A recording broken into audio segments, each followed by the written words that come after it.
ಸರ್ಕಾರಿ ಉರ್ದು ಶಾಲೆ ಇದು ಏನಾಗಿತ್ತು ಅಂದರೆ ಈ ಸೈಟು ಆಯಿಷಾ ಮಸೀದಿ ಕಡೆಯಿಂದ ಒಂದು 15 ವರ್ಷದಿಂದ ಇತ್ತು. ಆಮೇಲೆ ಇದು ಸರ್ಕಾರಿ ಶಾಲೆ ಇತ್ತು, ಬಟ್ 700 ಚಿಲ್ಲರೆ ಮಕ್ಕಳಿದ್ದಾಗ ಶಾಲೆ ಕುಸಿತ ಕಂಡಿತ್ತು, ಅಂದರೆ ಬಿದ್ದೋಗ್ಬಿಡ್ತಾಯಿತ್ತು ಬಿಲ್ಡಿಂಗ್ ತುಂಬ ಹಳೇದಾಗಿ. ಸೊ ಅದರಿಂದ ಕಟ್ಟಬೇಕಾಗಿ ಬಂತು.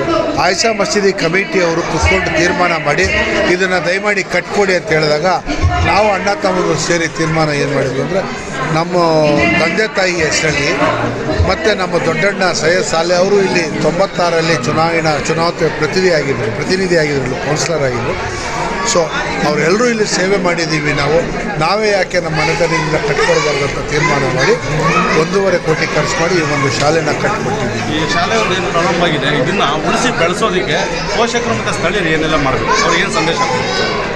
ಈಗ ಶಾಲೆ ಒಳ್ಳೇದನ್ನು ಕಟ್ಟಿದ್ದೀವಿ, ಅದರ ಅರ್ಥ ನಾವು ಇದರಲ್ಲಿ ಇಂಟ್ರೆಸ್ಟ್ ಇದ್ದೀವಿ ಅಂತ. ಈಗ ಅವರೇ ಅವ್ರ ಮಕ್ಕಳನ್ನ ಚೆನ್ನಾಗಿ ಓದಿಸ್ತಾರೆ, ಒಳ್ಳೆ ಯೂನಿಫಾರ್ಮ್ ಕೊಟ್ಟು ಮಕ್ಕಳ ಬಗ್ಗೆ.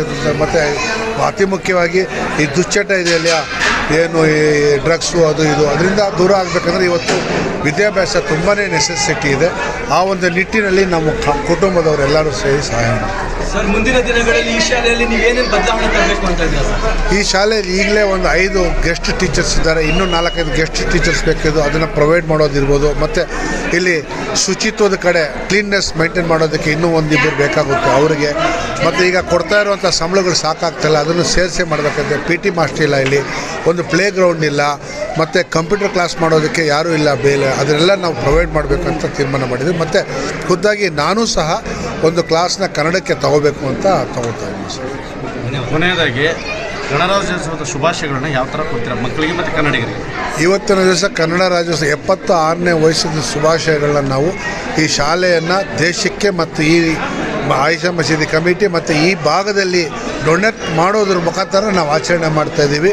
ಭಗವಂತ ಇವತ್ತು ಏನು ಗಣರಾಜ್ಯೋತ್ಸವ ದಿನ ಎಲ್ಲ ಮಕ್ಕಳಿಗೂ ಒಳ್ಳೆಯ ವಿದ್ಯಾಭ್ಯಾಸ ಕೊಡಲಿ ಅಂತ ಆಶಿಸ್ತೀನಿ.